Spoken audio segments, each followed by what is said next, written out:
Dan Kilbridge here from Spartan Stadium for press coverage.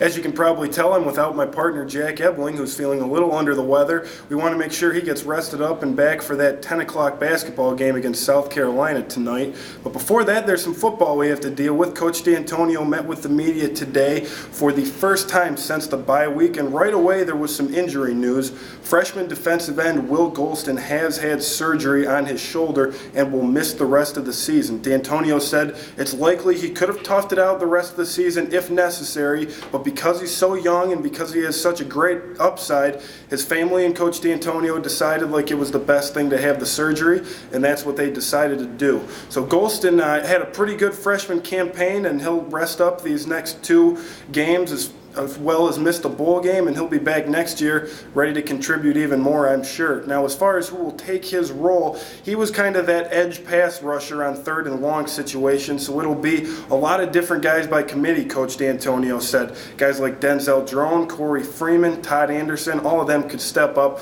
and fill Golston's role. Now, for the other injuries the Spartans had, it sounds like they're pretty good.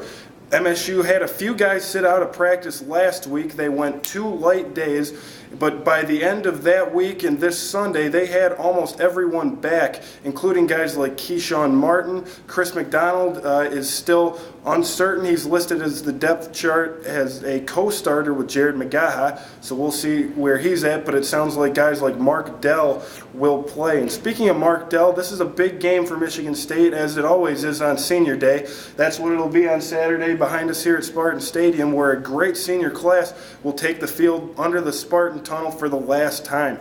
Now, Mark Dell, those are guys that you just can't put a price on as far as what they've done for the program. Guys like Aaron Bates, Greg Jones, just a great senior class. John Mish maybe didn't play as much, but those are all those kind of guys who are team leaders and have an impact on what this team does. Now, Senior Day is a little different because you've got the pregame ceremonies with the family. There's a lot going on. You're getting recognition from the crowd and just a lot of emotion in the minutes leading up to the game. And then all of a sudden, you've got a football game to play. So I think D'Antonio is really going to want to focus and make sure that everyone is ready for the task at hand while still being able to enjoy the day. Now, something else D'Antonio will be focused on all day, as well as the rest of the Spartans, is Purdue defensive end Ryan Kerrigan.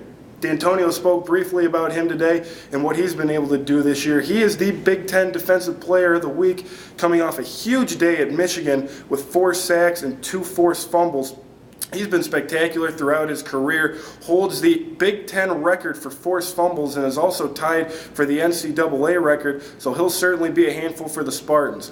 One lucky thing for MSU this week, though, is they are a little ahead as far as their game preparation goes. They had those 2 days last week to kind of put some stuff in for Purdue, and now it'll just be a normal week throughout. So normally, today is when they would be putting in the game plan, things like that. They've already done that. They'll be able to go right into practice and really try to get after these Boilermakers on Saturday.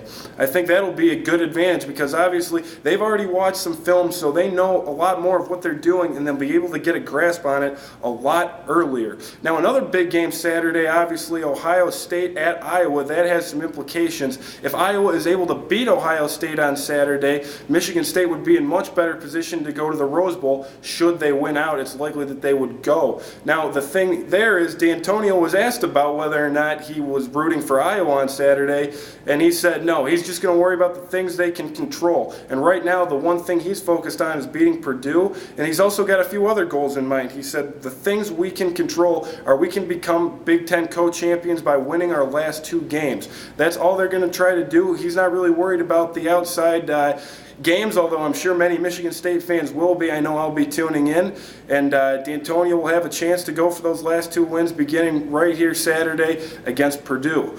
We'll be back from the basketball game tonight at 10 o'clock at Breslin Center. Dan Kilbridge at Spartan Stadium for press coverage.